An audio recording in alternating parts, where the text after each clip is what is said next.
council meeting for tonight, Thursday, August 8th, 2024 is now called in session. In-person participation by the public is permitted as an alternative to in-person public comment.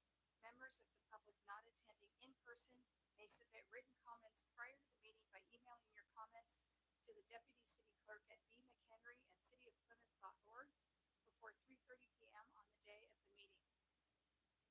Emailed public comments will be distributed to the City Council and made part of the official record. This meeting is being recorded. We ask everybody to silence their cell phones or similar devices at this time. May we please have a roll call? Councilmember Amoruso. Here. Councilmember Sim. Here. Councilmember White. Here. Vice Mayor McLaughlin, absent. Mayor Ackerland. Here. Thank you. We have a quorum. Thank you. Would everybody please rise for the Pledge of Allegiance? Pledge allegiance to the flag of the United States of America, to the republic for which it stands, one nation, under God, indivisible, with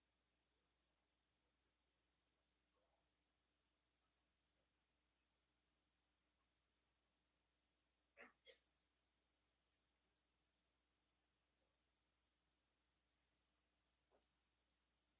We would now like to approve the City Council regular meeting agenda for tonight, August 8th, 2024. Do we have a motion to approve? Madam Mayor, we'd like to remove the minutes from the consent calendar and bring back at the next meeting. Okay, thank you.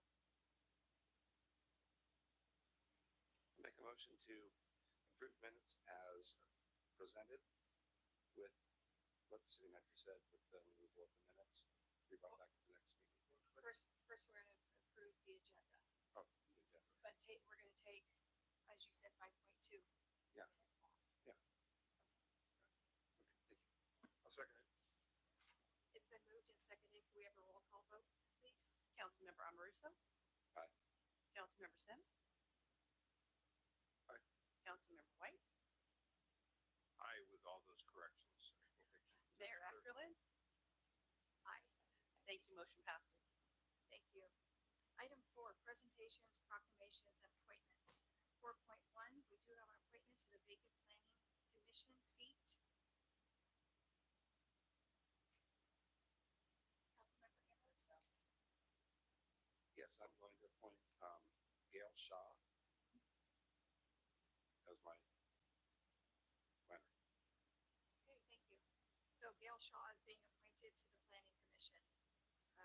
Councilmember Amoruso's appointment. Thank you. 5, consent calendar items. All matters listed on the consent calendar are to be considered routine by the city council and will be enacted by one motion in the form listed. There will be no separate discussion of these items unless before the city council votes on the motion to adopt. Members of this council, staff, or the public request specific items to be removed from the consent calendar for separate discussion and action. 5.1, correspondence. There is none.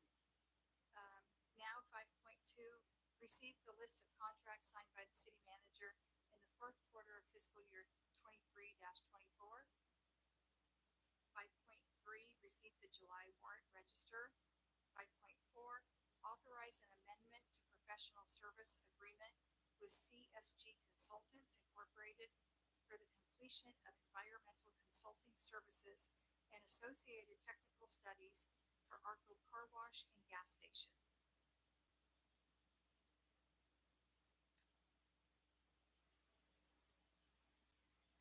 And do we need to do a staff report on any of these? Is there any public comment on the consent calendar? Okay, nobody here in City Hall, so I'll close that to public comment. And somebody like to make a motion to approve? I'm sorry. Let me open that back up to public comment.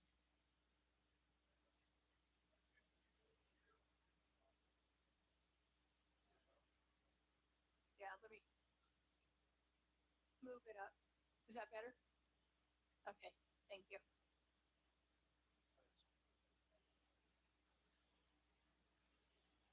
Okay.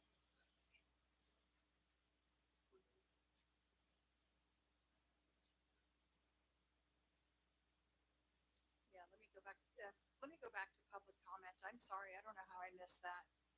Got ahead of myself. Let me go back to item 3, public comment.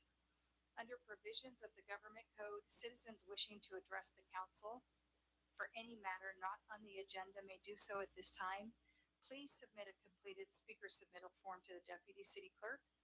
Comments are limited to 3 minutes or less, and speakers are requested to state their name and community of residence. For public comments on agendized items, speakers will be called by the mayor at the point on the agenda when the item will be heard. The city council is prohibited from materially discussing or acting on any item not on the agenda unless it can be demonstrated to be of an emergency nature or an urgent need to take immediate action arose after the posting of the agenda. And I understand we have public comment from Ms. Huss.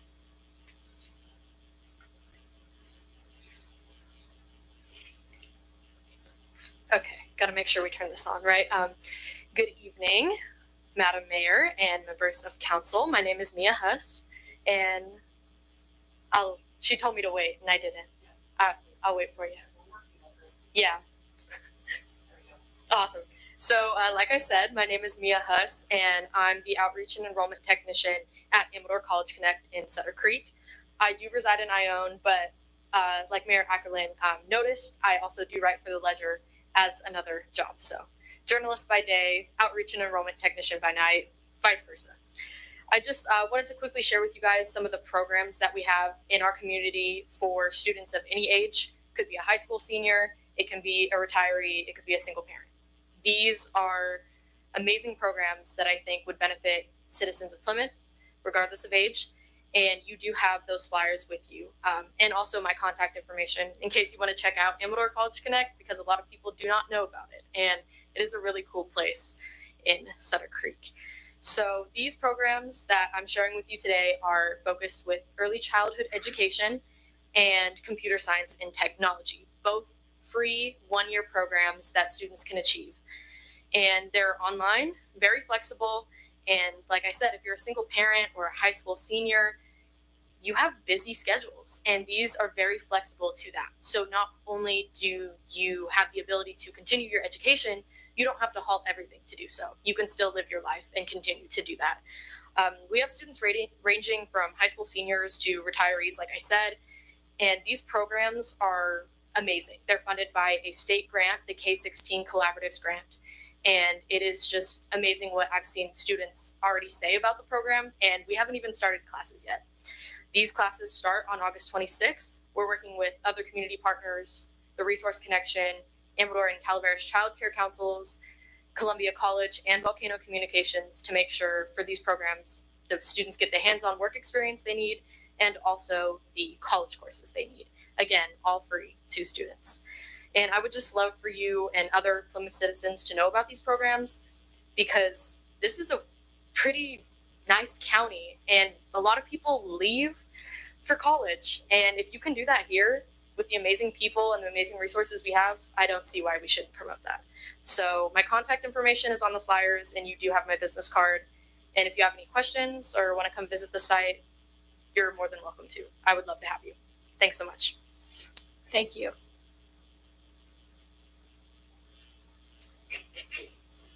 Is there anybody else here who would like to make public comment for items that aren't on the agenda? Come on up, please.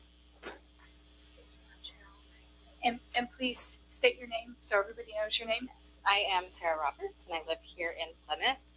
And I just wanted to go over how public comment is actually approached. So I do have questions and comments. Normally in council meetings, and how council meetings were run in the past, is council would actually present their opinions and their comments, and then public comment would be had, so that the public actually had an opportunity to address the comments that council had. And I know that that is not how it is being done now. Now public comment is being heard first, and then the council talks. And that doesn't give the public an opportunity to respond to what council has to say. And I feel that that kind of limits the public in addressing anything council says. I feel that it limits the democratic process of having public comment. And I guess my question is, why did it change? I know that any city I've belonged to in the past, it has been council, public council. And so I'm just wondering why we switched to public council, end of discussion.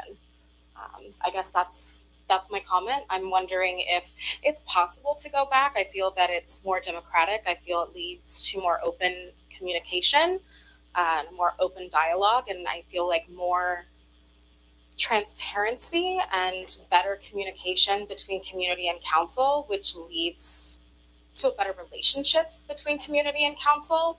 So I guess I'm just wondering why that change was, and if we can change it back, and if we can't, so why that is. Thank you. Thank you for your comments. And being I'm the mayor and chair of the meeting, I can tell you, in my opinion, I appreciate your comments. I think your point is well taken. Your request is reasonable, and for the few months I have left as mayor, I'm certainly happy to take it under consideration. And I don't know why the change was made, but we'll talk to city council and city manager. So thank you. Any other public comments on items not on the agenda?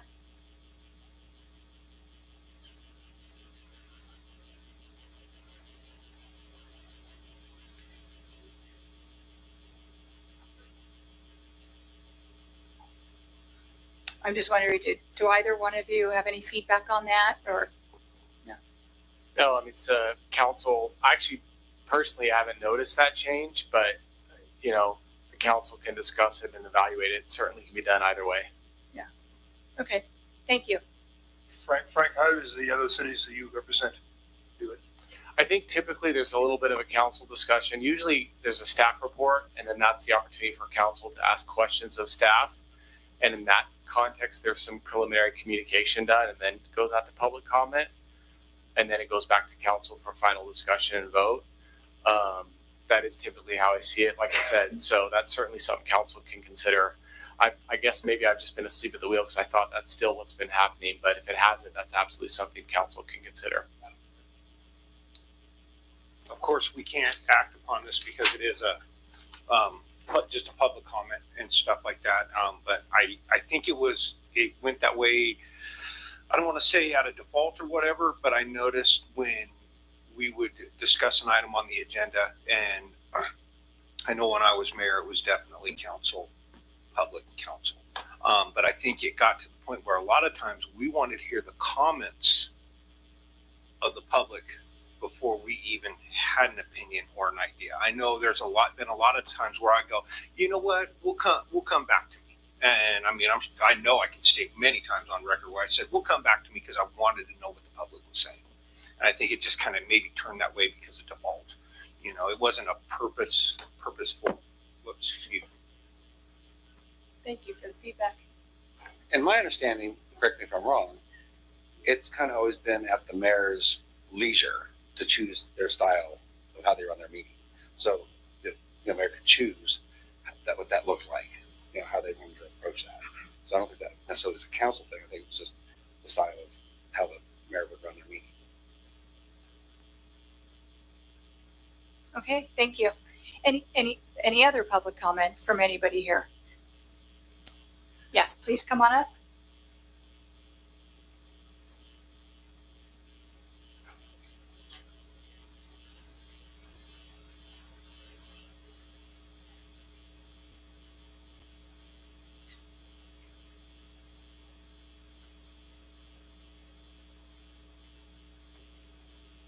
My name's William, or Matt Fordyce. I've lived here in town for 45 years. And in the past, I've come and gone. Lately, since I don't been around town more, I've noticed there's a couple of intersections that are bad for turns. One of them is at the corner where the post office is, coming onto Main Street where Landrum comes out. The first parked car in those 45 spaces, you have to pull into the street to see if there's a car coming from the highway in. The other intersection that's blocked a lot is Main Street and Sherwood. They're in front of what's her name's house? They're on the southeast corner. There's one car that parks there. I don't know if they teach at the little school or what, but they park there right at the corner. And so you have to pull through the crosswalk to see to the right up Main Street. The third thing is commercial trucks are parking on Main Street that I don't believe need to be there. For instance, in front of the Coburn house and the Coburn old drugstore, there's stairs for a crosswalk. And there's many times there's a dump truck, a trailer, and an earth moving equipment parked there. And they take up about 4 spaces in there. This town doesn't have any parking at all to begin with. And I think that they should keep the commercial trucks from parking on Main Street. There's a couple other trailers that are parked along Main Street at times, but they're not in the downtown 2 blocks. I just wanted to make the point. Thank you. Thank you for Thank you. sharing your observations.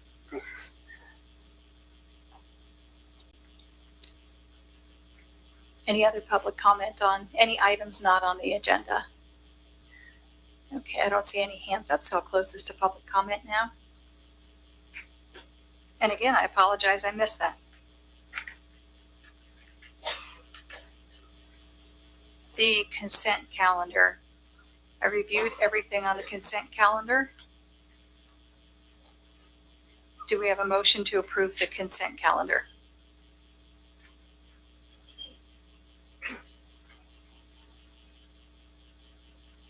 I'll make a motion to approve the consent calendar as, Okay, I'll second that. It's been moved and seconded. Can we have a roll call vote, please? Councilmember Amoruso. Aye. Councilmember Sim. Aye. Councilmember White. I hate to kind of go back, but did we have public comment on the consent calendar? No, we didn't. Thank you. We did ask for it earlier. You can ask for it again. Let me ask. I'm sorry. I'm No, sorry, no, guys. no. That's why I was kind of like, oh no, here we go again. Yeah, no. I don't know. Maybe it's been a long day.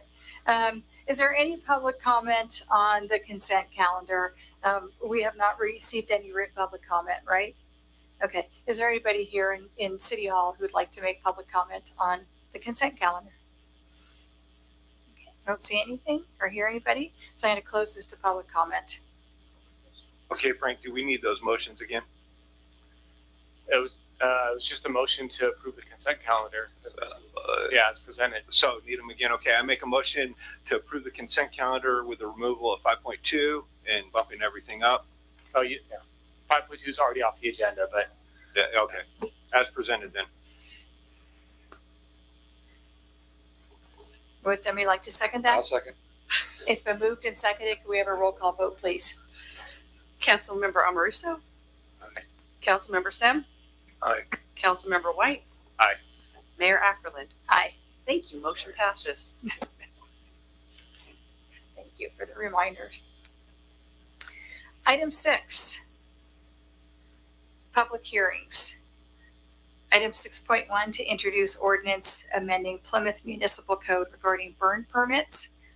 The recommendation is to waive the first reading by title only of an ordinance of the City Council amending Chapter 8.02 of the Plymouth Municipal Code relating to burn permit regulations.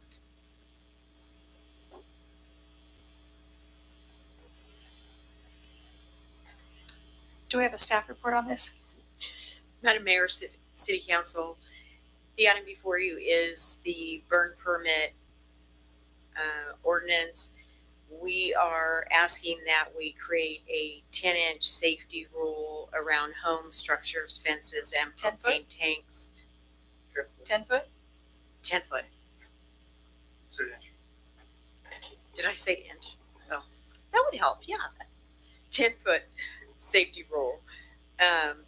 And we're asking to change it from evening to morning hours in order to monitor that better.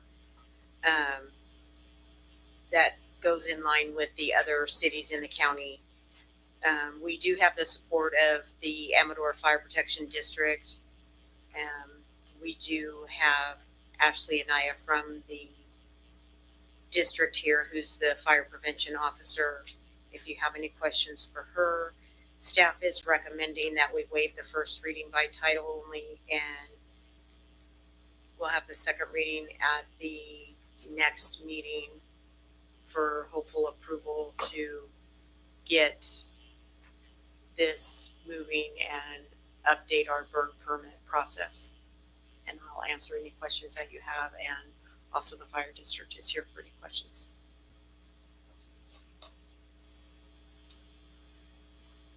Ms. Anaya, was there anything you wanted to add to this? Okay, thank you.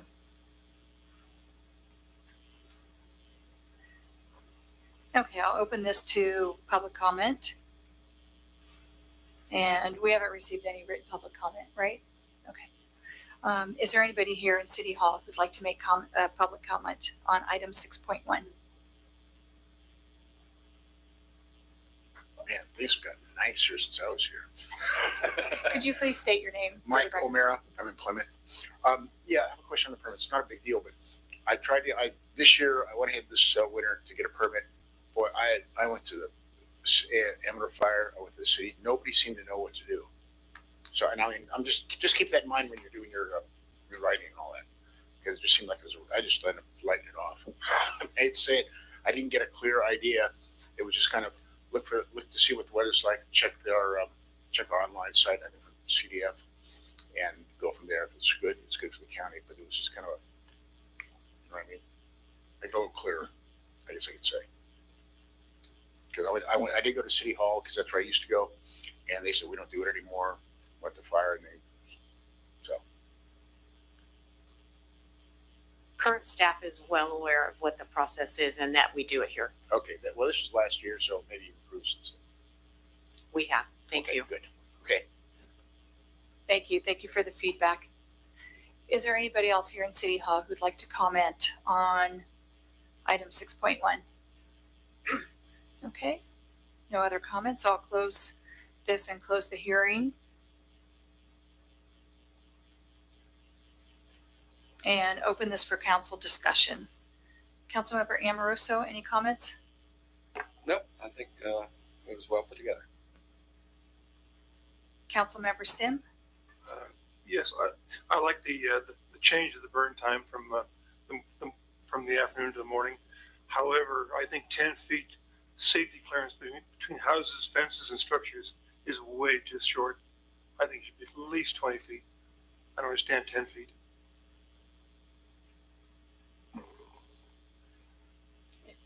That's my only comment. Ms. Anaya, would you care to address that? Good evening, Ashley and I with Amador Fire. Thank you, Madam Mayor and Council, for having me. Can't hear you. Sorry, there we go. Is that better? Okay. 10 feet, it's almost case by case. 10 feet is usually a good starter space. If they're out in the middle of a big field, then yeah, maybe specify when they come in for their burn permit or whatever, you know, where are you planning on doing this? Is it well groomed? If not, then maybe up the footage a little bit, but 10 feet is a defendable space.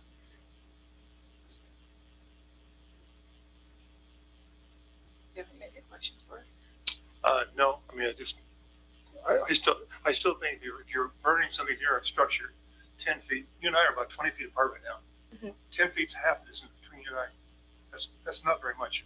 No, it's not. And more is always better. If we're gonna throw a number out, why not one it's a little more, has a little more safety attached to it than 10 feet? I don't disagree with you. 15, 20 feet would probably be better if the city's comfortable with that, with increasing it. But it's 10 feet still defendable. I know some I realize people don't have. If things are perfect, 10 feet's probably fine. Yeah. But they're never perfect. No, usually not. And yeah.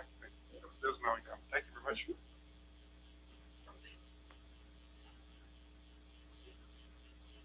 And I don't have any comments.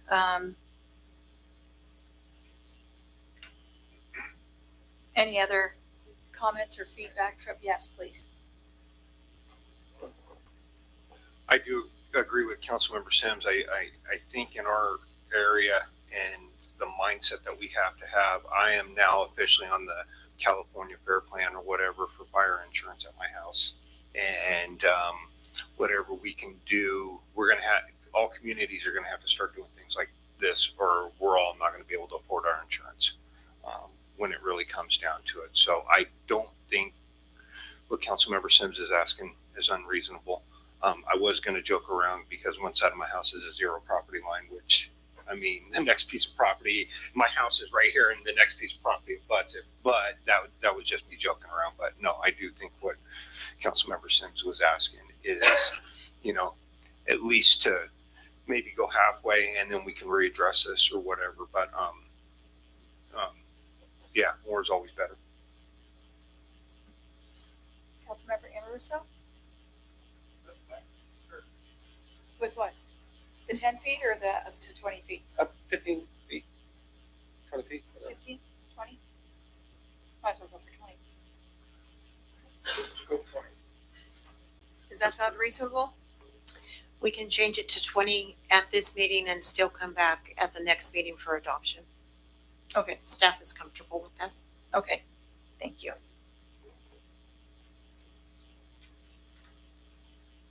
Okay, so do we have do we need to make a motion to waive this first reading? Okay, We're going to make a motion to introduce and waive the first reading by title only of the ordinance. I think we have a recommended motion there.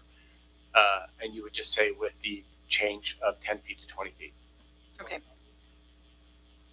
Is there? We already did we do public comment? Yeah, technically this is a public hearing. Right. So you open the public hearing, you took public testimony. If there's no other public testimony, you can close the public hearing. Okay. Is there anybody who would like to make a motion?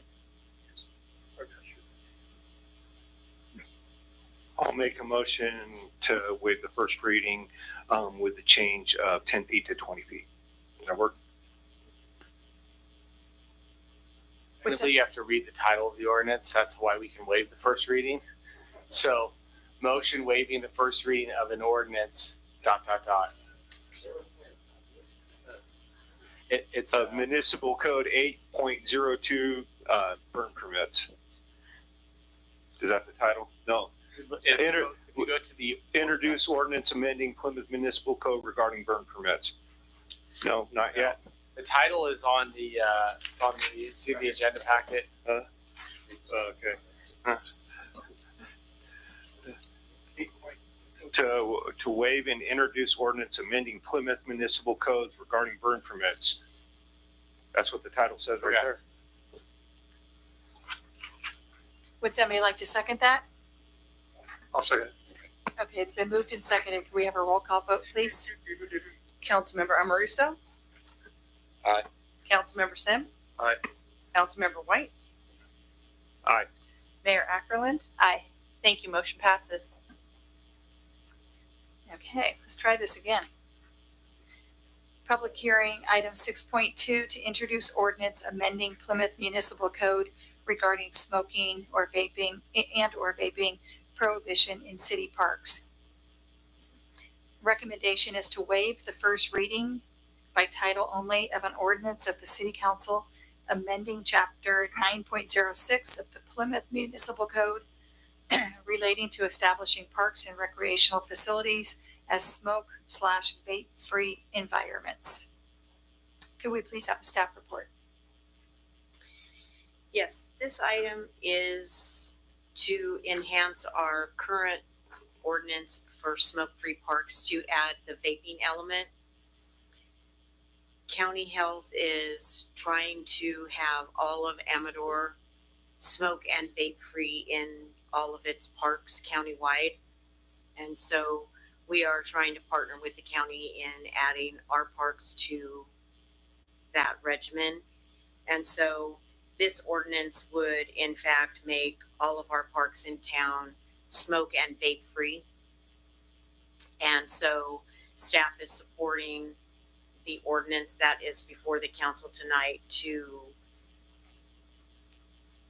make all of our park and recreation facilities smoke and vape free environments.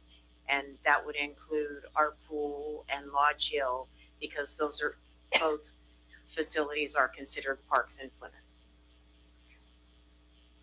Thank you. Is there any public comment on this item? Anybody here in City Hall who'd like to make public comment on this item? Or let me rephrase that. I'm going to open this for the hearing and take public testimony on this if anybody would like to comment. Okay, I don't see anybody. So I'll close the public hearing now and open this for council discussion. Councilmember Amoroso? No, the description and things I read, seems like it's a feasible thing to do.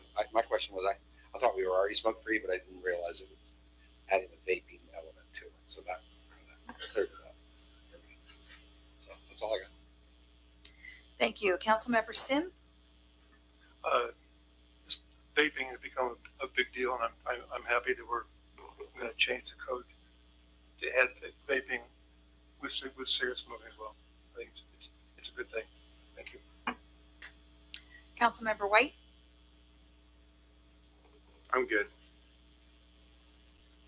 And I also support this. I think most of you know I'm a public health nurse, so I think this is great that we're doing this. Thank you. Huh? The county also will be providing all new signage for all of our park facilities for Great. free. Okay, would somebody like to make a motion on item 6.2? And the recommended motion is on the bottom of the first page of the staff report. It's just so you know, the title is just the subject. The actual recommended motion, it says staff recommends the council make the following motion. That's what you can read right there. Thank you. So Frank, you say it has to include the number as well? Yes, that's it. The number at the bottom The ordinance shows number? what section of the muni code we're amending. I make a motion to introduce and waive the first reading by title only of an ordinance of the City Council of the City of Plymouth amending section 9.06.020 of the Plymouth Municipal Code relating to establishing parks and recreational facilities as smoke-free environments. Smoke vape free. Would somebody like to second that? Second. It's been moved and seconded. Could we have a roll call vote, please? Councilmember Amoruso. Aye. Councilmember Sim. Aye. Councilmember White. Aye. Mayor Ackerland. Aye. Thank you. Motion passes. Thank you. Item 6.3, introduce ordinance amending Plymouth Municipal Code relating to discontinuation of water service for non-payment. Staff recommendation is introduce, waive first reading, and read by title only. An ordinance of the City Council amending sections 14.08.110 through 14.08.113 and 14.08.115 through 14.8-116 of Chapter 14.08 of Title 14 of the Plymouth Municipal Code relating to discontinuation of water service for non-payment. And can we please have a staff report? Council's where I've brought this before you a few times in preparation of this ordinance.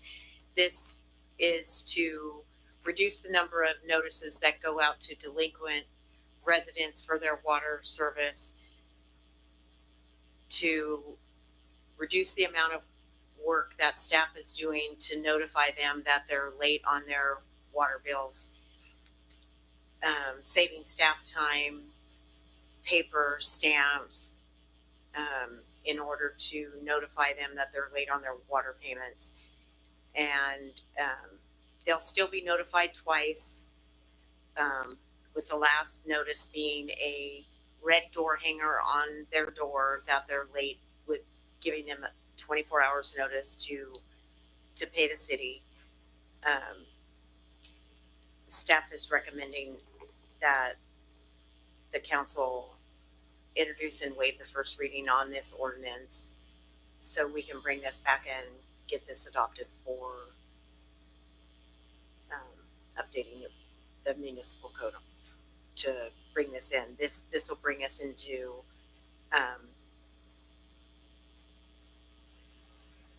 doing what SB 998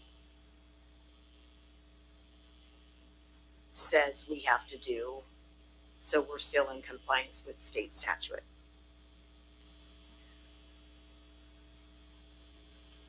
Okay, thank you.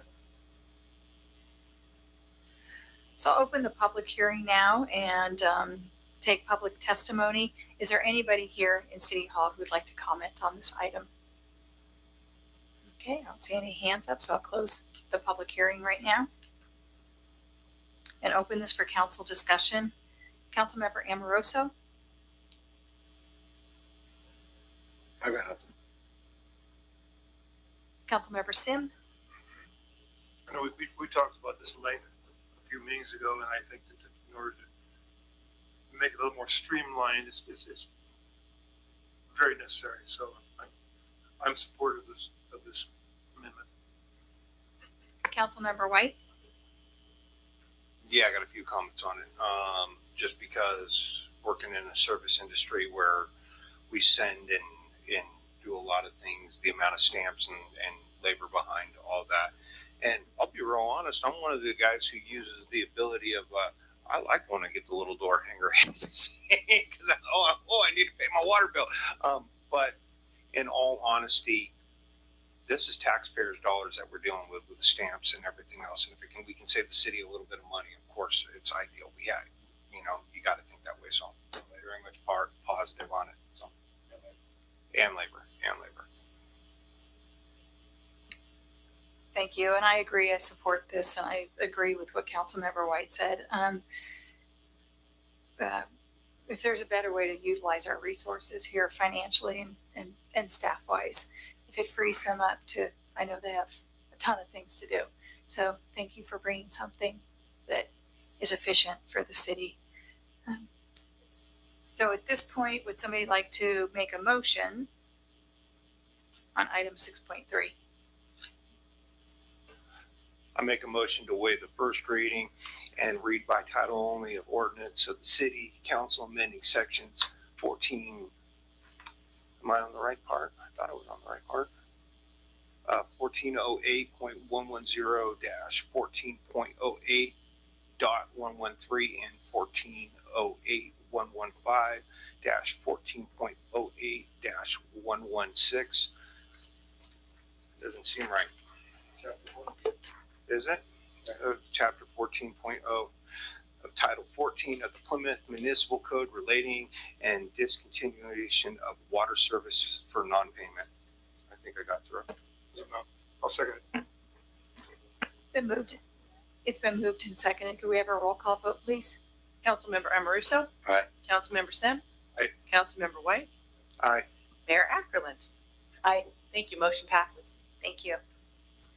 Okay, regular agenda items.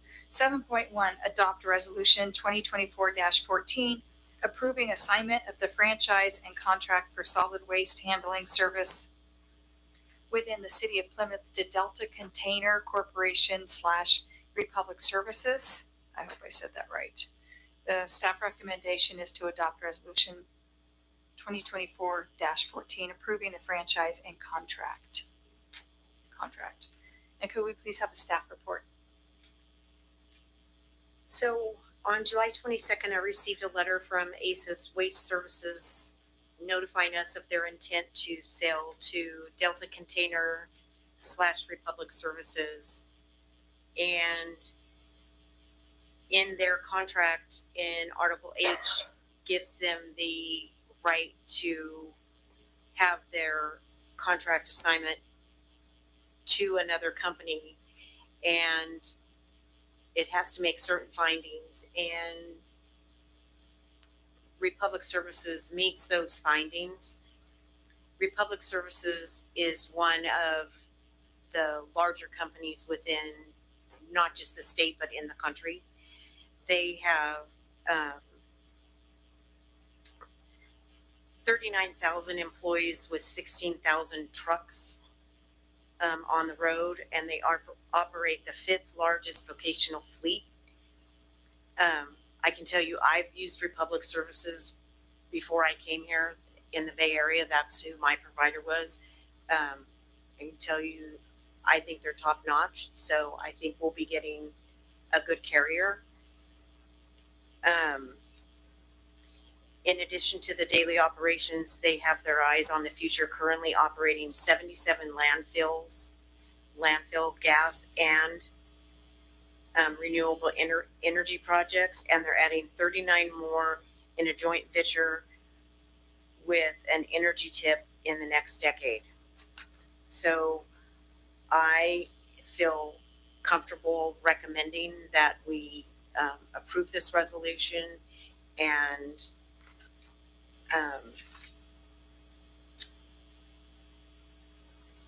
allow ACE's contract to go to Delta Container / Republic Services. And I know there's an ACE's representative here if we have any questions for them as well. So staff's recommendation is to approve the item, and I can answer any questions. And if I can't, I'm sure the ACE's representative probably could. Okay, thank you. Is there anybody here from, well, I know there's somebody here from ACES. Anybody from ACES or Republic Services? Do you want to add anything to provide additional information to go along with the staff report? I said we run around. Good evening. Hey, Paul, you gotta get that. Silver button. Ah, there you go. I thought I was loud enough. But usually I am. Paul Molinelli, Senior with ACES Waste Services. Thank you for allowing us to be here tonight. I do have with me Anthony Mann and Manny Gouveia of Republic Industries. They will answer any questions you may have, and if I can answer them, I certainly will do that. We've been doing this as ACES for almost 50 years here in the county. So it's not easy for us to do this, but we've finally come to the conclusion that a small company like ours is really not relevant these days, concerning all the rules and regulations that are coming down, the cost of equipment. It's just passing us by as a small company. And we had offers from other companies, but we selected Republic as the one we thought would best represent our interests, because we don't want our reputation sullied here in the county.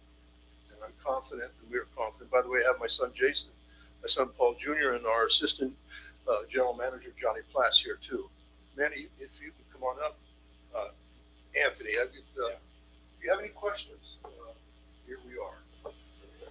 Good evening, Mayor and Council.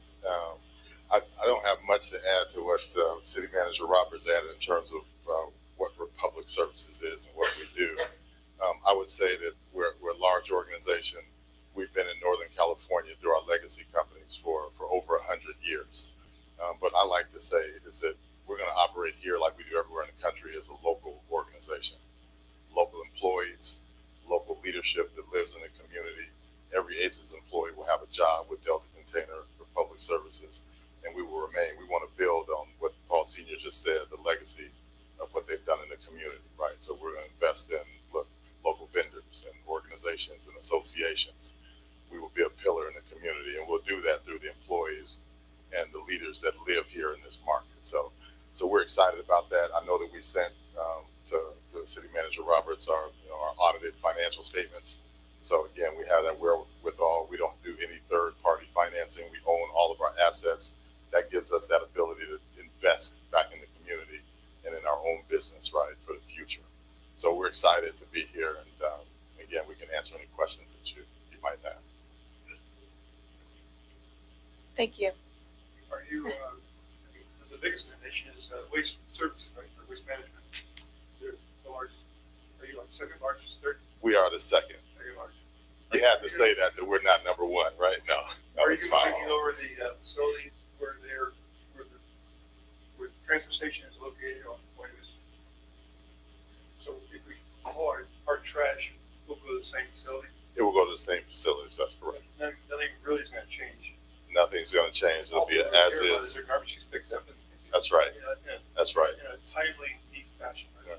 And I think the best compliment that we would like to receive is that folks would not even understand that there was a change, right? We're going to, as is, we'll have the same employees, again, the same local leaders, and we'll continue to pick up the trash on a daily basis, like we do 5 million times a day across the country. So.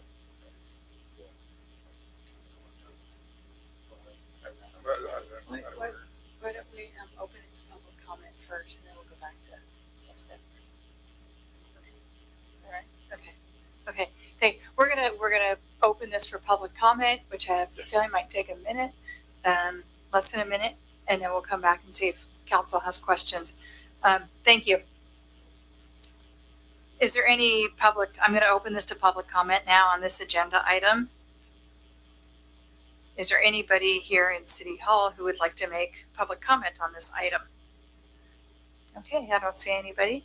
So we'll close it to public comment, open this back up for staff discussion. Councilmember Amoruso? I have only one question. That would be, is there a way to get larger recycle bins? Because we have little tiny ones that we fit, because they only get picked up every 2 weeks. And they're little babies, and they fill up really fast, especially with everyone's Amazon orders. I'm asking the ACES guy if they have it in their contract, but yes, I mean, we offer containers at all sizes. So standard for us in most of our city contracts are 32, 64, 96 gallon for residential. Then if you can dream it, you can get it out of business. Well, the question is, we have 3 can service, right? Yep. So we have our trash, which comes in 3 sizes, like you say. We get 1 size for our green waste, which is about the same size as the largest can of trash. And then our recycles is a little tiny baby that doesn't take a whole lot to fill up, especially with cardboard. It wouldn't also not take a lot for us to make sure that those service offerings are available to you guys. Yeah, because they only get picked up every 2 weeks sometimes. Right. Water bottles, it all adds up really fast, and a little tiny container fills up, and then you either throw it away or try to find someone else empty one to share and put your stuff over. Correct. And to Paul's comment about state regulation, I feel like the state would highly support if there were a lot of options available to different recycling and diversion programs. Yeah, for sure. Any other questions, Councilmember Sim? Go ahead. I'll just say, I'm sorry I turned around. Trash go to a landfill over on Grant Line Road. Is that where it gets hauled? Kiefer landfill currently, yes. It's a landfill. Is it a landfill? That is a landfill, correct. You bury it. It is buried there. Not by Republic, but by the county who owns it. But the county does that for you, huh? That's correct. I see. Yes. But Republic does have its own assets, like landfills, available as well. Any idea how long that landfill is going to be active? I do not know Kiefer off the top of my head. Thank you. I have the site for Kiefer. 60 or 70 more years. May I speak from here? About 5 years ago, they said they had 70 years left.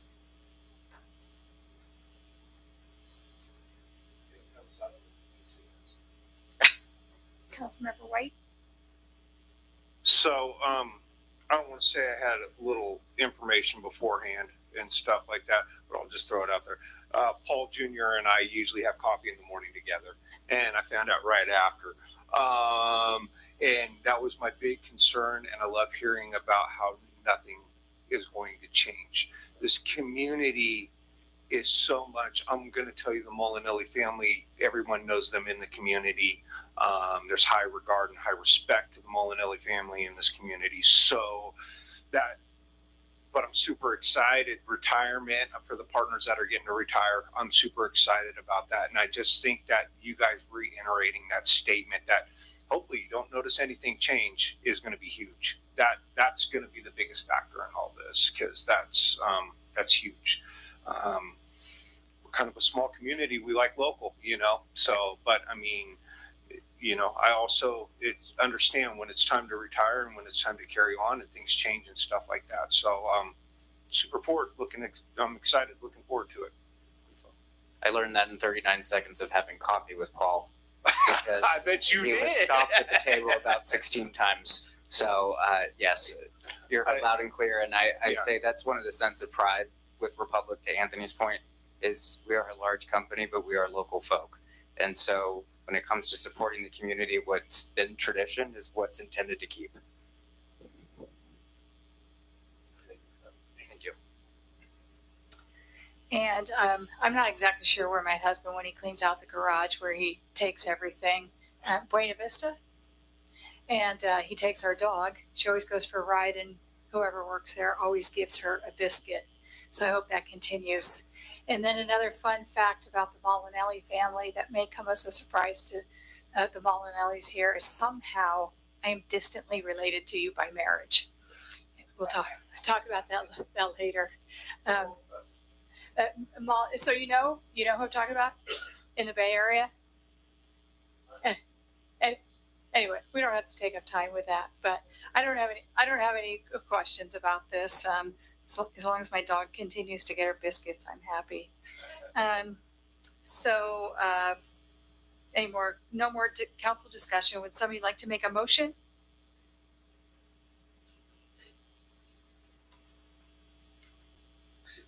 I'll make a motion. 7.1. I'll make a motion to adopt resolution 2024-14, approving assignment of the franchise and contract for solid waste handling services within the city of Plymouth to Delta Container Corp / Republic Services. Would somebody like to second that motion? I'll second. Okay, it's been moved and seconded. Could we please have a roll call vote? Councilmember Amaruso? Aye. Councilmember Sim? Aye. Councilmember White? Aye. Mayor Ackerland? Aye.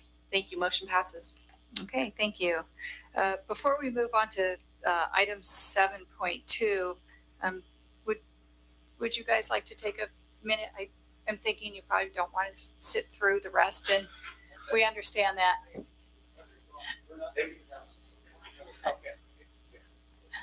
Thank you all for coming.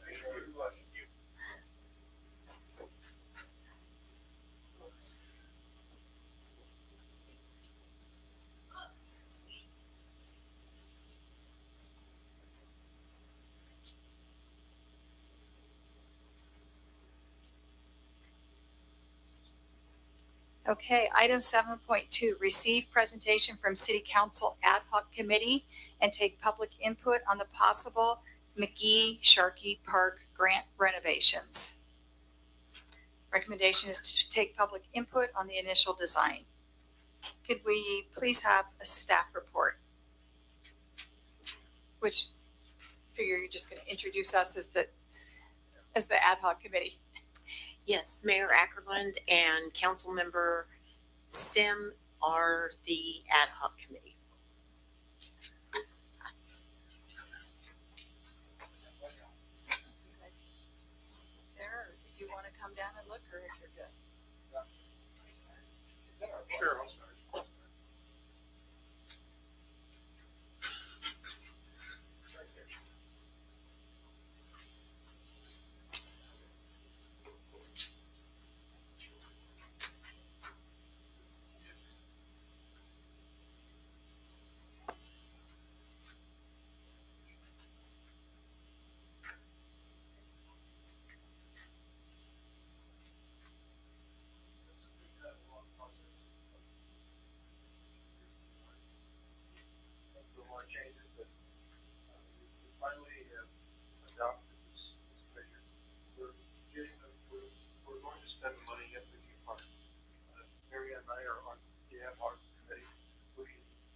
engage 3 other people to join us with the landscape contractor to do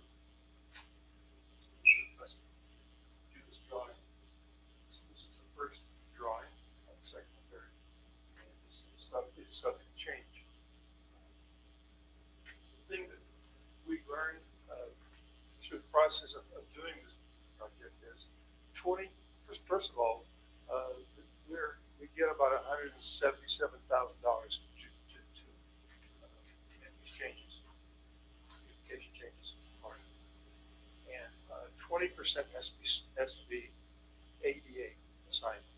So as you can see, you got to be a little bit careful on how you spend this money. We take a hard look at this part. The ADA area that we first addressed was the approach from Landon Street into the park. This portion here is how we can come into the park from Landon Street. It's too steep for ADA. So we've had to adopt. Sorry. I don't know. Is that way? Can't hear me? Yeah. I can speak louder. Okay.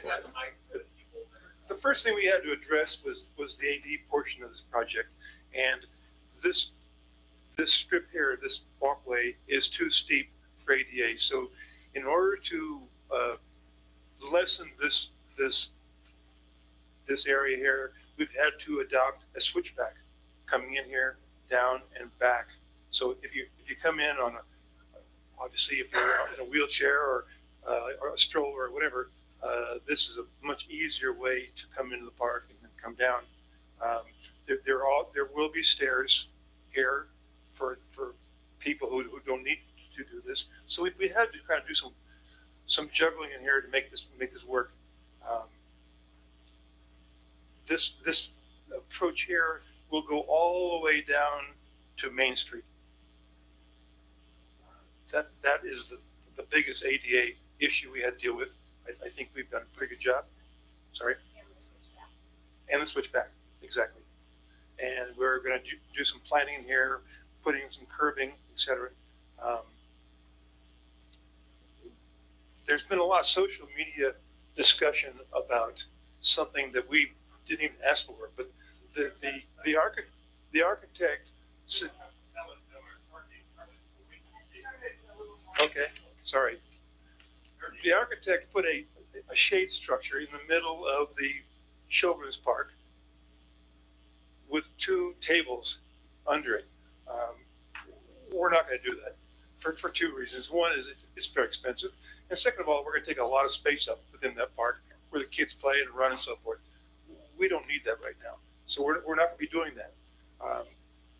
So social media can relax. This is not going to happen, and the famous tire swing is going to remain there until somebody's got a better idea. There's also been a lot of discussion about that. The poor tire swing. Well, it's going to stay. Anyway, back to some changes we're going to make here. One change is that we're going to take out some of the rocks along here, along and put in a. Sorry. Okay. Well, there's a whole bunch of rocks along here and a bunch of rocks along here on that border the parking lot. We're going to get them out of there.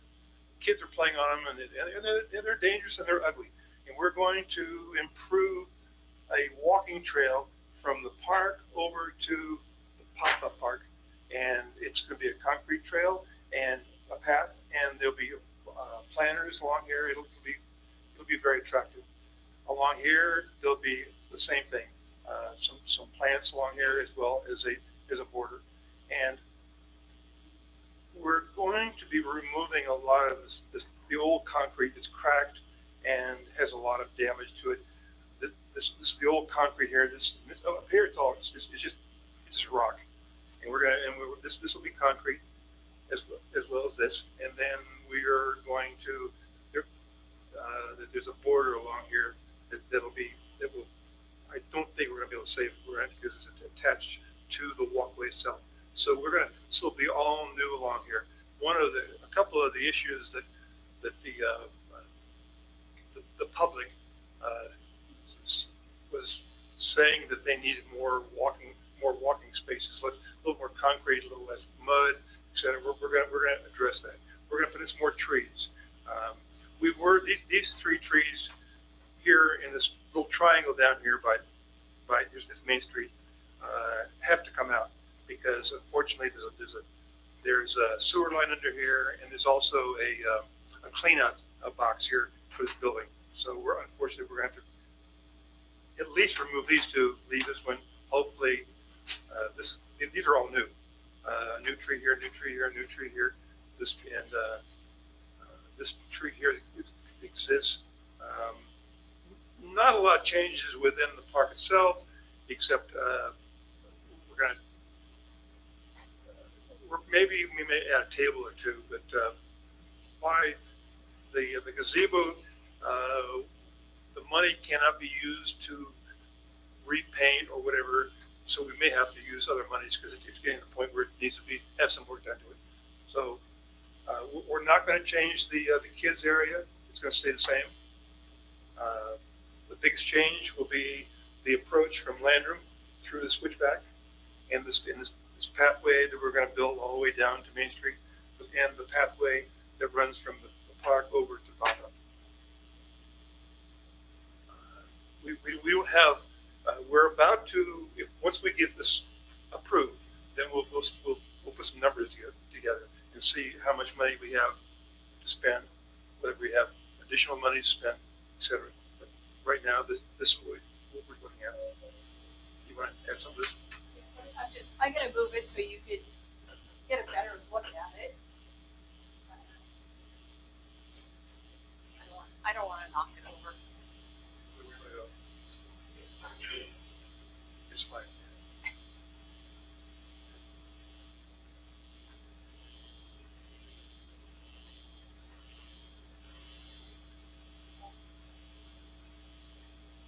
I just want to add that I think what excites me about this is I feel like we've achieved an objective. I think one of the biggest pieces of the project is to put that path in there, and the path will be the park will be more ADA accessible and to the entire community. So I think that, and that was identified, definitely identified as a priority from previous meetings that we had. People expressed that they wanted more pathways, and then definitely the ADA accessibility from Landrum Street was, things were kind of rated and given, depending upon, we had a system where you put dots by your favorite thing, and I think the accessible path and the pathways were up there as the highest ratings as far as what I'll call the wish list. And so we're achieving that, which I think is important for us as a community to remember that by making the park more accessible from Landrum Street, that makes the park more accessible for seniors, people who are disabled, maybe even seniors who are not quite disabled, but they have mobility issues. Vision is maybe not quite as good as when we were younger. Arthritis, things that make it difficult to go down that dirt hill. And then, of course, parents with strollers and everything they have to drag along. And like Doug said, all the play equipment, the playground part, that all stays the same. We're not making any changes. The designer had made some suggestions, but we just weren't in favor of that. The access will continue to have that open grassy area, which again, not only is beneficial for the children, but in our community, we have people of all ages, different abilities, different interests. So we need to think about the entire community. Certainly the children we think about the children, so we're happy to keep the play area the same. the open area, kids can still run around there, play games. People, if they want to put together groups for yoga in the park, it gives better access for people to be able to walk through the park, get from the top, and then they can stroll up and down Main Street. Even activities that we might not necessarily think of like really recreational, but really are recreational for people to continue to sit at the tables, play chess, play other board games, things like that. With things staying opened up and, hopefully we can find some other funding or some other ideas to maybe give the gazebo a facelift, not with this project, but I think being we're offering more accessibility, it makes it a great place for small weddings, birthday parties, just people getting together. There are certainly other things that we talked about and were mentioned at the previous meetings where public got together, a bunch of us got together. And so again, the path, the hardscape is really what probably going to take a big part of the budget.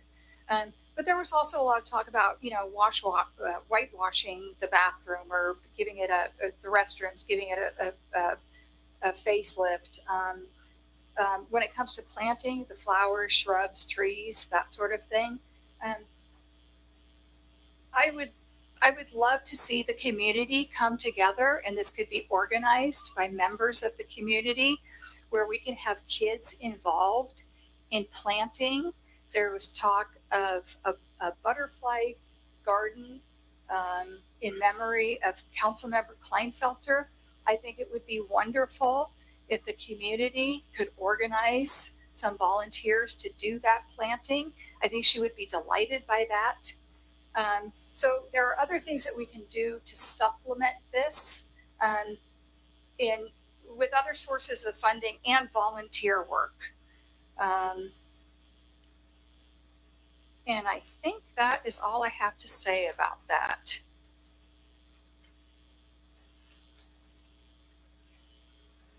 So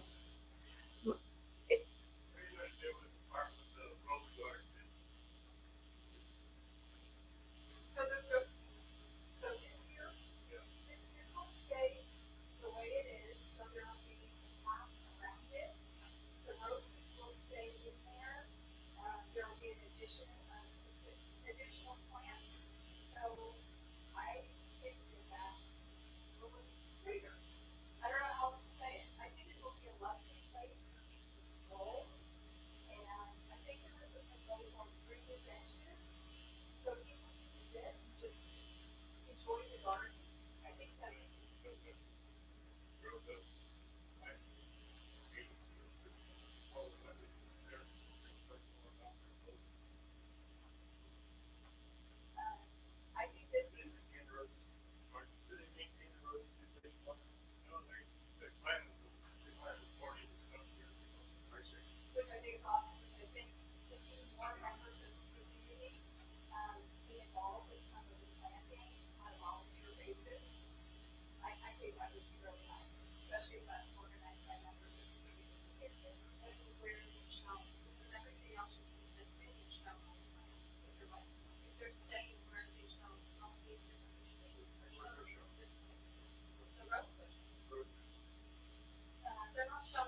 accept public comment.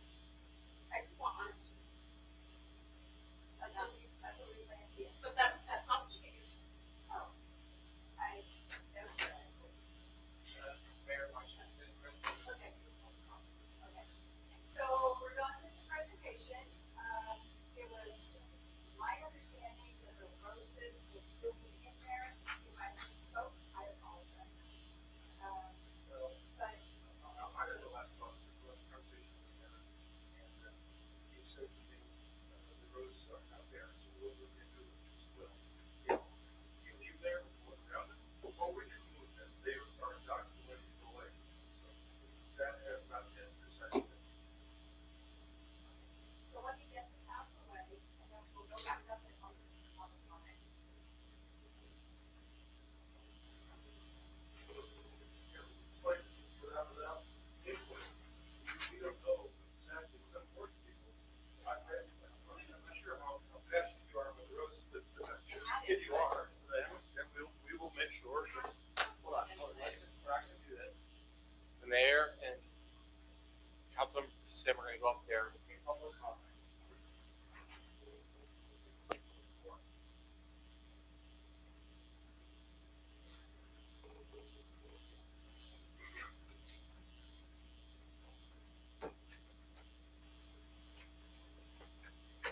Okay, so that's the report from the ad hoc committee slash staff report. So now I will open this to public comment. We have received some written public comment. As we indicated at the beginning of the meeting, that will be made of the official record. So let me open this now to public comment. And from those of you here in City Hall.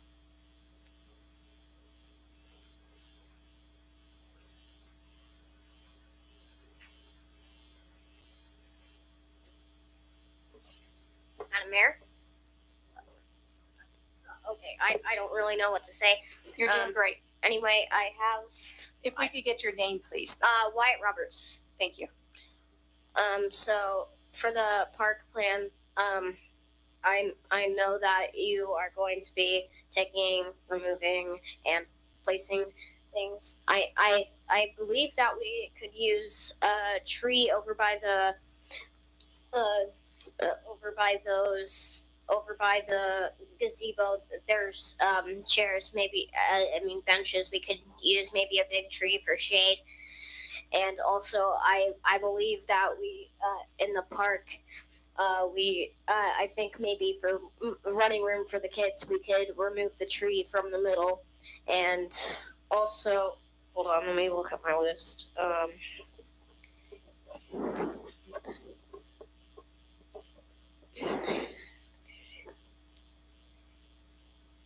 And also, I really like the idea of the handicap ramp.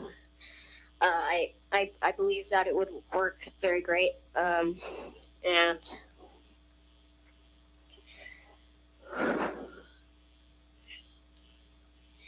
I also really like the idea of, I think that maybe you should move the rose bushes and add like maybe flowers. Like, I like that idea.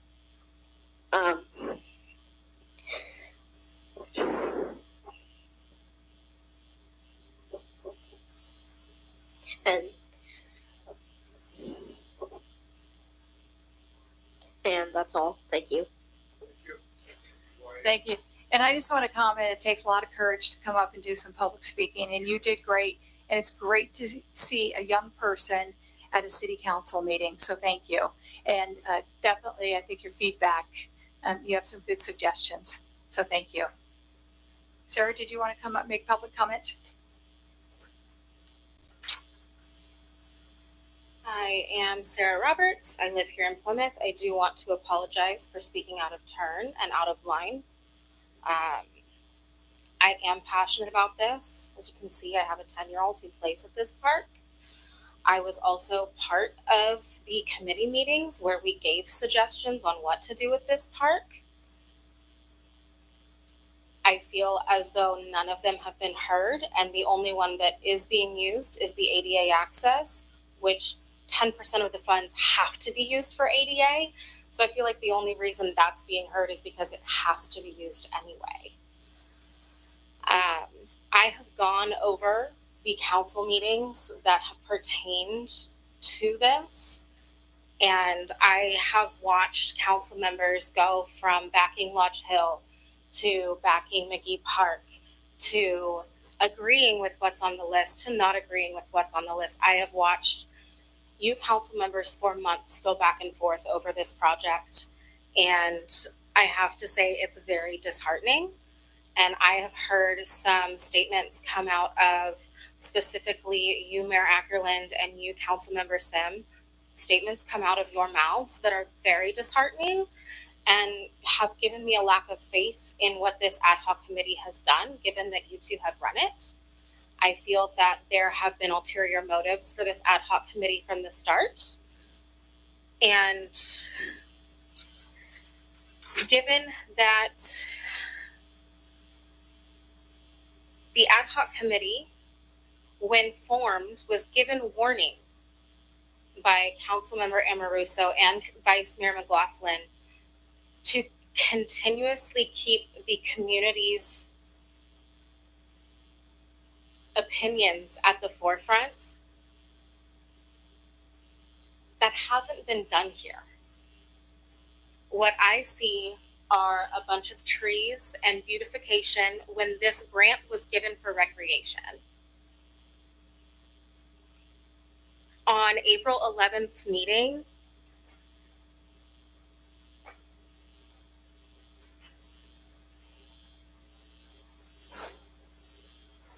there were conversations between Councilmember Sim complaining that the ADA takes all of the money and questioning on why ADA compliance is even necessary.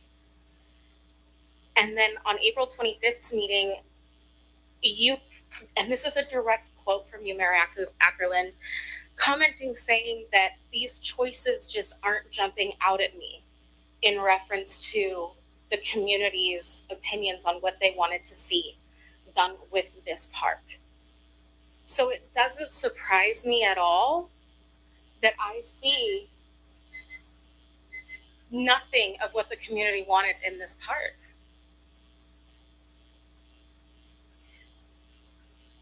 It makes no sense that there are trees against a building and you say it's for more shade. It makes no sense to me. Sorry, Ms. Sarah, I'm sorry, it's 3 minutes is up. This plan doesn't make sense and it's not what the community asked for. Thank you for your comments. Would you mind turning off the microphone? Thank you.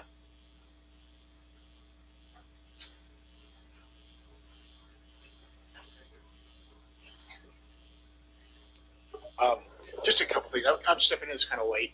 I heard about this. Well, I'll look into it. And I'm sorry, your name again for Mike O'Mara, Plymouth. Thank you. Where did the first idea? Where did the idea come from to work on this? I mean, as far as deciding to go ahead and start rebuilding the park or renovating, where did that come from originally? How did it start? Yeah. I'm just curious how it started because I know the money I believe came from the Lodge Hill Fund. It did not. Okay, well, that's right. I need some clarification. So, okay, it's from the state. It's not a grant fund for Lodge Hill or anything like that. It wasn't specifically for Lodge Hill. With a lot of restrictions, by the way, from the state of California. Right, for Lodge Hill. That's, ADA's on one of them. I know Lodge Hill had some issues. Okay. But anyway, when you decided to take the money and do something, who came up with the idea as far as working with this park? Renovating the park or Versus what part of it? I mean, versus this one we're looking at now, the one across the street. Yeah, well, that's what I'm saying. Where did the idea to come to go ahead and do the renovation, not and just take the money somewhere else? That's all. Mr. O'Mara, I'm gonna interrupt just a Okay. minute and I just want to remind everybody that this is an opportunity for public comment. If you have questions, would like to have a discussion, I would encourage that to be taken offline. Okay. We can answer your questions to the best of our ability, but generally this is public All right, comment. well, let me change everything then. Thank you for understanding. The ADA here, I think that's a good idea. I honestly do, because I know I've been over there a number of times. Used to have events over there and stuff. So I think the ADA is a good idea. I'm glad to see that you're keeping the kids park. That was a big deal. I know a lot of people talked about that. So I think that's a good idea too. I do agree that maybe a little more shade trees here and there might help, you know. And as far as the rose garden or whatever you want to call it, rose garden, herb garden, but I like the location. I do like the location. So I guess I'm kind of, you know, I mean, I like the location there with, you know, again, with the, whatever you put, whatever the rose bushes are there, because they're well over 40 years old. So that's kind of part of the town. That, maybe some, again, herbs, butterfly thing, you know, that type of stuff. But I like that location there, and the ADA I agree with. And then I'm glad you did the kids thing, but I just thinking maybe a few more trees, a little more shade trees, maybe do something like that. Okay, Thank you. I'm gonna.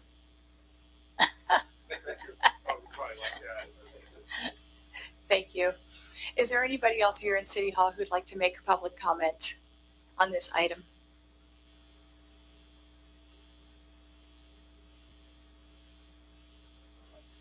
Good evening, I'm Bobby Carpenter from Plymouth. I do apologize if I am coming in late on the game with any opinions or comments on this if I missed anything before.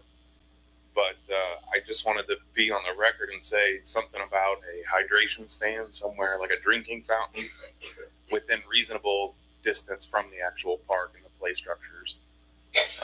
I know there is a water fountain there, but when you have, I'm a father of 2 kids, and when you have one kid in the park and the other kid has to go around the building and then is now out of sight, it kind of does make it challenging. It just, if that's something that could be put on the, just thought about. That's all. Yeah. Thank you. Thank you for coming tonight too. What do you think of the rest of it in general? That's fine. I mean, the structures there that exist, they're nice. I mean, my kids use all of them, even though no matter how weird they look. With regards to the roses, I mean, when it comes, in my opinion, roses are, I mean, I don't think they belong where kids play and can fall into and get jabbed up, but I mean, otherwise, it's a fine design. You know, being a construction background, we have to find a lot of money we have to spend. Obviously, we want to do the most for the most people. Yeah. Comments about more things for kids. You have 2 children. I'm not quite sure what we can do about that. More what? More play structures. Obviously, we have a containment for kids. It's pretty large compared to the overall park itself. Right? I mean, the more things you put in there, the more things my kids will play on. Sure. I mean, kids will get into anything and everything. You put 3 chairs sitting out in the middle of the field, and they're going to be on those, playing around on them. So, you know, I mean, yeah, as many as you can put, as many as you want to put, as many as the design will fit. You know, that, I mean, you only have $170,000. Probably goes pretty quick when you start talking about concrete. I guess the hard part with we're not dealing with the public's wishes. I just don't understand that. We're trying very hard, and yet, you know, it's I have to be honest with you, I don't know the public's wishes. not easy. If 4 people show up at these meetings, Yeah, I can imagine. so thank you, Bobby, for your Thanks, guys. But we appreciate you being here. We appreciate everybody's comments, especially White's. Any other public comment from anybody here in City Hall? Okay, we'll close this to public comment now and open this for council discussion. Councilmember Amoruso? Nothing at the moment. Okay. Councilmember Sim? Well.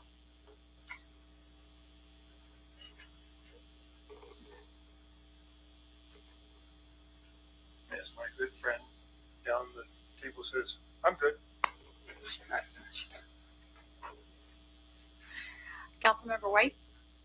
Yeah, I got a few comments, questions, other things with this. I think just a brief case of history on this, because it was Lodge Hill here. What it really comes down to is funding. The money sounds like it's big money. It's not big money. And to be real honest, the the juice ain't worth the squeeze for me to get into too many arguments and fights over this. That's how I've kind of been through this whole process. McGee Park definitely gets used way more than Lodge Hill. I initially was looking at the idea of Lodge Hill as maybe we could use Lodge Hill more. Lodge Hill is going to cost a lot of money before we get to using Lodge Hill. That's where the simple truth of that comes down. As far as ADD compliant, the one thing that I've always seen, and I know the funds aren't there, but it's something that we need to think down in the future, is getting people closer to that gazebo that might be in a wheelchair. That is big, big, big time. I consider the gazebo the heart of that park. For a lot of events, you can look across the street right now, and there's people up and hanging out in the gazebo and everything else. As far as a thing with the equipment over there, and I'll just call it out right now, as far as the equipment over there, that equipment that we have over in that park right now is because of a grant that Councilmember Sims' son-in-law really struggled to get the funds for the equipment that we have there. I don't think that this is a set in stone thing, and I don't know what happened in those ad hoc committee meetings. To be real honest, at this point, I don't want to sound rude and stuff, but I wasn't there, so I wasn't there, you know. I wish we had former Councilmember Colburn here, because he's a historian. He would know what those roses are for. I believe that's a memorial, if I'm not mistaken. I would hate to rip out a memorial. He would know for 110%. So those are just some things. This is to get the ball rolling and get ideas flowing, truly, is how I feel about it. We have a time next year. Yes, we do have to get, and forgive us as council members, because we've been donkeying around with this since, 3 city managers ago. You know, Rex was the city manager at that time, you know.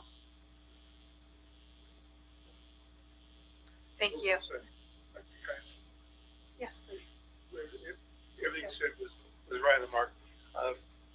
We went to a memorial the other day up at Lodge Hill, Purple Heart ceremony, and I looked around and I thought to myself, because that was really where we were going to spend the money initially, and where we would have put ADA money up there, I have no idea how we do that, because you got to start with grading, and you got to start with water, and you got to start with those things, and those aren't really AD items.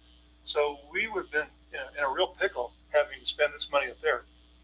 How we done it, and that took 6 months to get that moved, right? From Lodge Hill, with a lot of blowback. And anyway,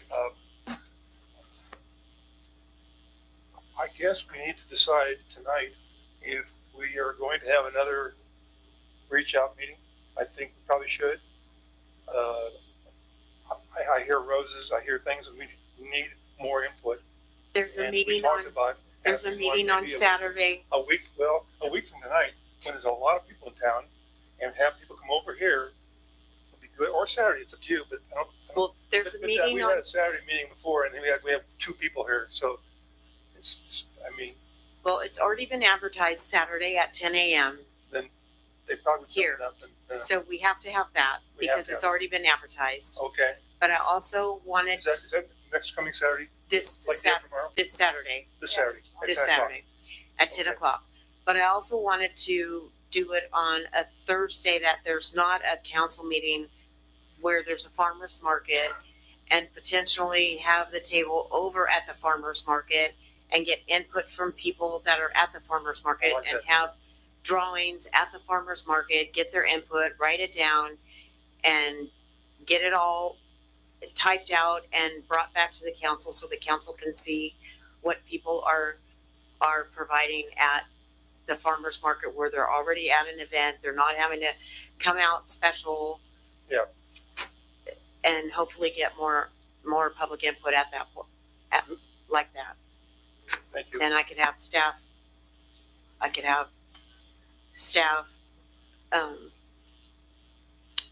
staff the table at the farmer's market. I have something to say now. You want me? No, I- go ahead. I Okay, I just got a legal question. Because of the ad hoc committees, we can only have 2 council members participate, correct? Yeah, I mean, you can have more council members participate. We would just have to notices at a Brown Act meeting. wherever it Okay, is. Yeah. okay, then no problem. I think the other thing that's failed to be considered is that we're also on a very fast track time crunch. You know, we only have a couple more months this year to work. October, it has to stop because of rains. Then we lose all of winter. We only get a couple of months in the spring to finish or wrap up the project. So, and then it's due. It has to be done. So we are on a tight timeline for construction purposes and just agreeing on what we're going to do, and then create that plan and making sure that we move forward, expediting as fast as we possibly can. And that's going to be the hard part. I mean, we beat this thing 8 days to Sunday, multiple meetings, many meetings, council meetings and special meetings, and we still haven't put a shovel on the ground. So we need to really be mindful. We can't make massive shifts. I mean, we went out and spent $10,000 on a nice, pretty picture. It gives us an idea of what we got going on. But we need to wrap it up. I mean, I don't think we don't have that time. We don't have the luxury of time, let's put it that way, at this point. We need to make a decision, rip the Band-Aid, and it's going to be what it's going to be at this point, like it or not, because we don't have time to try and reinvent this wheel again. We've tried 3 or 4 times to reinvent this wheel. So that's it. Just, we have to be mindful. I think that my idea is just we have to be mindful of the time. I think we have a reasonable timeline. We have something that we can present here at City Hall Saturday morning. And then maybe if we can do something, do you think we could do it this Thursday coming up, or next Thursday, a week from tonight? Okay. And then that way we have final comments to bring this back to the next meeting.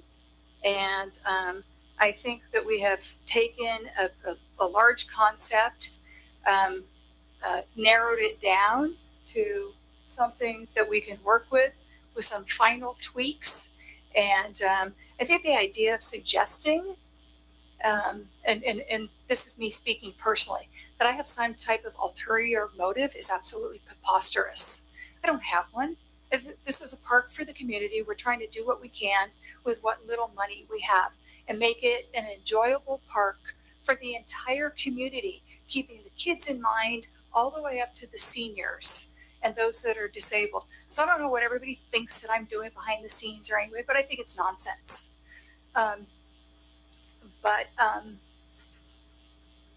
I think that we can, and as us council members or myself, as I learn information, learning that information is helpful.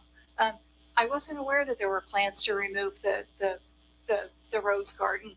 I wasn't trying to be deceitful or not be honest. I didn't know. And now that I know that there's some history behind the roses, then I think it is a nice idea. That's such a minor tweak that we go back to the designer and say, hey, wait a minute, we want to keep the roses, and here's why. Or anything else that the folks in this community are aware of that maybe the rest of us aren't, or that I'm not aware of. I'm all open. I'm open to hearing about this and learning about this. There's a water feature. The water feature part of it doesn't work, but there's a very nice monument in honor of one of the families, the McKee families, I believe.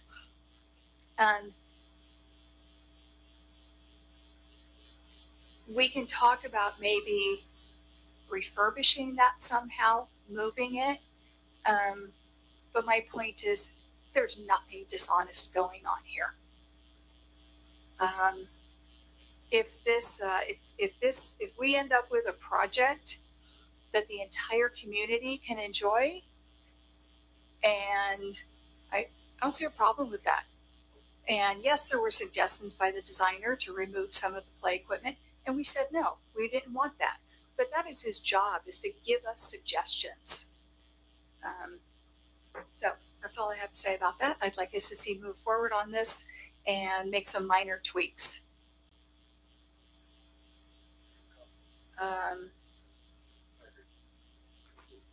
Thank you. Okay, so I think we're just, Margaret, thank you for arranging a meeting this Saturday morning. I'll be there, and I'm pretty sure I'll be there next Thursday night. But thank you. So I don't think we don't need to take any action. This was just for information only. So we can move on to 7.3, to appoint a voting delegate for the League of California Cities Conference in Long Beach in October.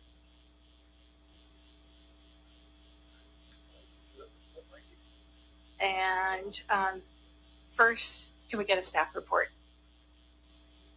So annually, the League of California Cities has their conference. This year, the conference is in Long Beach. There's always a general assembly, and some years the league has resolutions, some years they don't. We won't know till about the 17th if they have resolutions for this year, but the council should nominate a council member that's attending the league to be the voting delegate in case they have resolutions. As far as I'm aware, the only council member going to the league conference is Councilmember Amoruso. Councilmember McLaughlin, who isn't here tonight, has told me he's not attending. And I'm not aware of the other three of you that are attending. But the council does have to take action to nominate Councilmember Amoruso to be the voting member, so that I can fill out the paperwork. Well, so that the city clerk can fill out the paperwork and get it off to the league. So that is what the action that I need the council to take tonight. Thank you. So I'll open this to public comment. Is there any public comment on item 7.3 to appoint a voting delegate for the League of California Cities in the conference in Long Beach? Is there any public comment?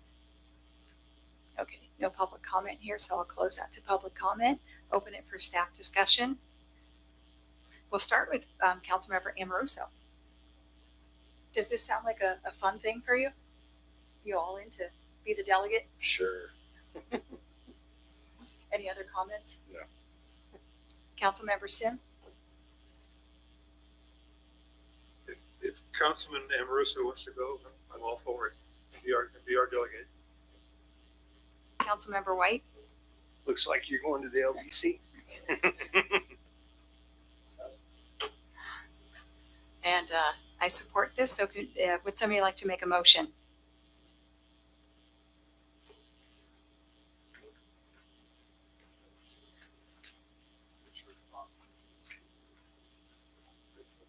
This one you can just wing it. I make a motion that Councilmember Amoruso is our delegate for League of California City Conference and General Assembly.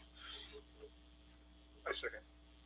It's been moved and seconded. Can we have a roll call vote? Councilmember Amoruso. Aye. Councilmember Sim. Aye. Councilmember White. Aye. Mayor Ackerland. Aye. Thank you. Motion passes. Okay, thank you. Item 8, council staff communications. 8.1, city manager's report. So next Monday, PG&E is going to be working on the pool out front, so City Hall will not have power to the building. So I've authorized City Hall staff to telecommute on Monday. So I'll be in City Hall for a while, working on some paperwork, and then I'll work off my laptop until the battery dies, and then I'll be working from home where I can plug it in. And they're supposed to have power up by 3:30. Hopefully that is actually the case, and we have power back on Tuesday morning. California Clean Trail, which is the walking trail out here, is out to bid. Bids are due September 4th.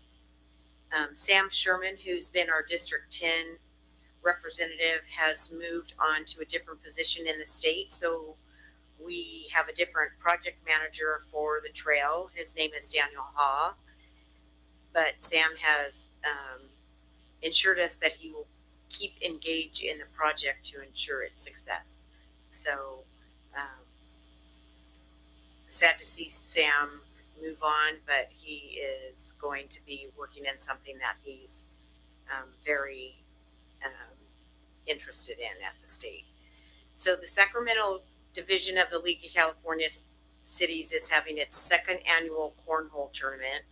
None of you went with me last year, only Vice Mayor McLaughlin. So I'm challenging all four of you to go this year. It's on October 4th. I don't see any of you writing down the date. I am just about to. It was a lot of fun. Keith? It was a lot of fun.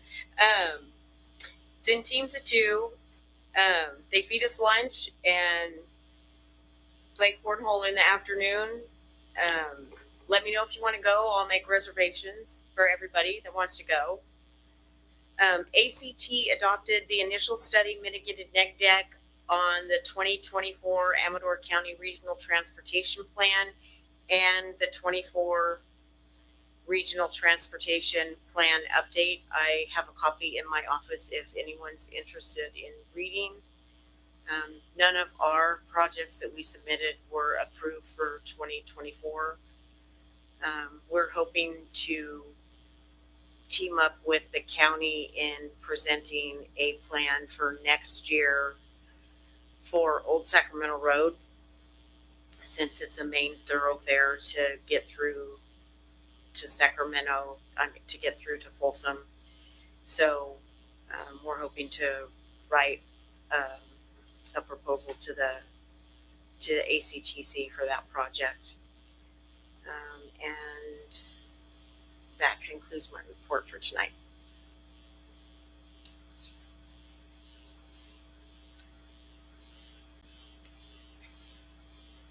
Thank you. Councilmember Amoruso, anything? I got nothing. Councilmember Sim.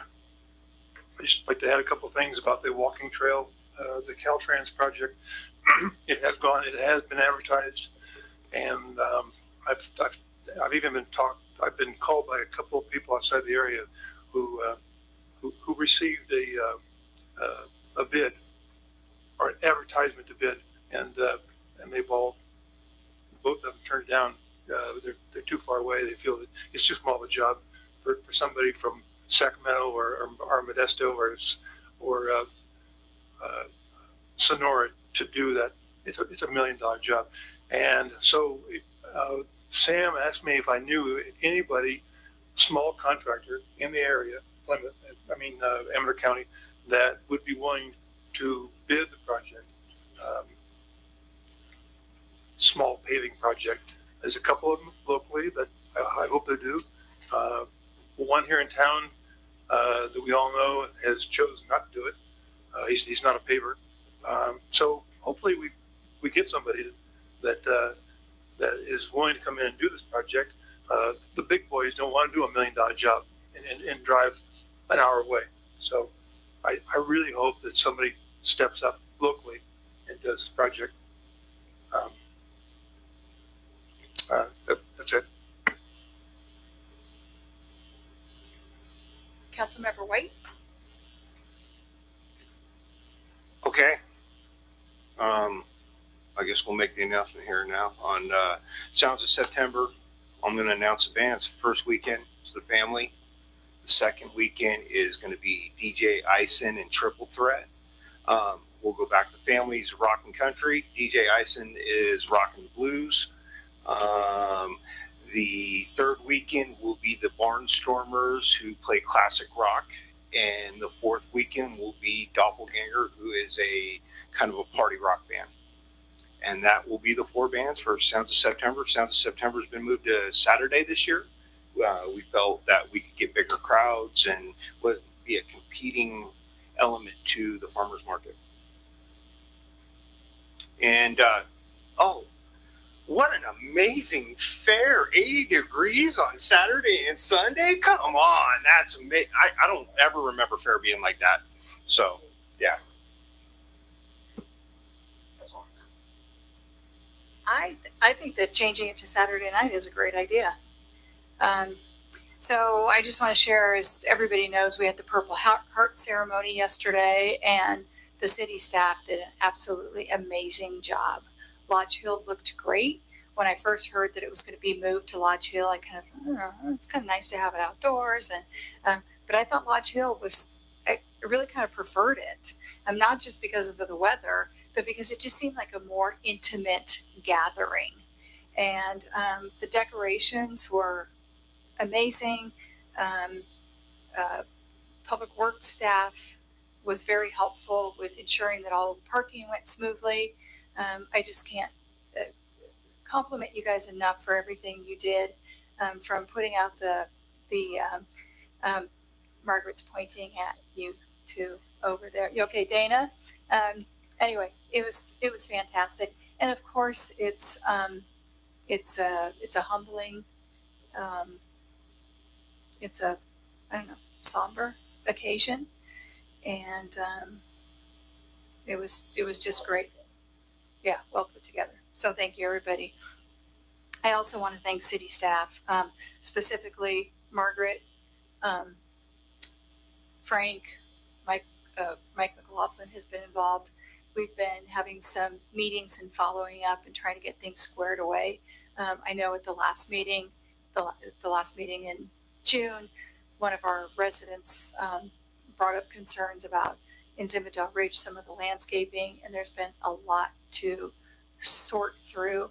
So many documents, but it's all coming together. Matt Hospital was part of one of the meetings, so thank you for helping to sort through all that and get some clarity and all that, so we're all doing the right thing. I had a chance to meet the new finance person briefly. Seems very nice, but you work with him more than I do, and that is all I have for my report. So let me go through and check with everybody. Request for future agenda items. Councilmember Amoroso. Talks to you. Councilmember Sim. This is not an agenda item, but Measure M and Measure O that we voted on about a month and a half ago, with regards to the city treasurer and the city clerk being appointed and getting on the ballot. We almost missed that.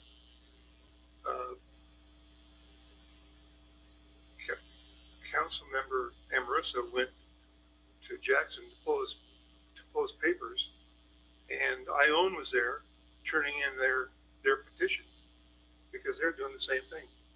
And it turns out that had he not been there and known that it expired the following that night, he rushed back here. We threw it together. We got it back over there just in time. The Councilmember Sim, I'm going to have to pause you there. Sorry. I'm going to have to pause you there. Call me there. No, pause you there. Pause me there. There's, I think there's some confusion between what the council measure that was placed on the ballot and then activities related to, that's a separate issue. Okay, when do I say this? I'm happy to talk to you right after the meeting. Well, I think council should know that this we almost missed this I understand, by but one day. I understand, but it's not agendized, and there's a. I'm willing to take the flack for that. The following day, this would never have made the ballot. That's not true. Yeah. That's not true. Not true? That's not true. And I'm happy to explain to you after. But the problem is there's some reasons why it's not appropriate to discuss that right now, and it hasn't been agendized. And I'm happy to discuss that with you after. Agendized. Councilmember Sim, I'm going to ask you for the order of the meeting to This is the part on the agenda that we come up with requests for future agenda items. So I'm going to ask if you would please have a conversation with our city attorney. Come back to the council if you think something needs to be on the agenda. Respectfully ask that. I'll think about it. Is there anything, do you have any other requests for agenda items? Just more complaints. Apparently it's a long time to do that, right? Well, I think during council members' reports, I'm not sure how to. You can briefly discuss the idea of council reports is to report on brief activities or events that you've gone to, things going on in the I community. thought we were going to get some reports. I think the purpose of this is to discuss brief activities, reports that council's been on, requests for future agenda items. If there are issues or concerns, those can be agendized. Any of those concerns or complaints can be agendized in open session at a separate meeting. It just can't be done. That's the whole point of the Brown Act. It has to be agendized.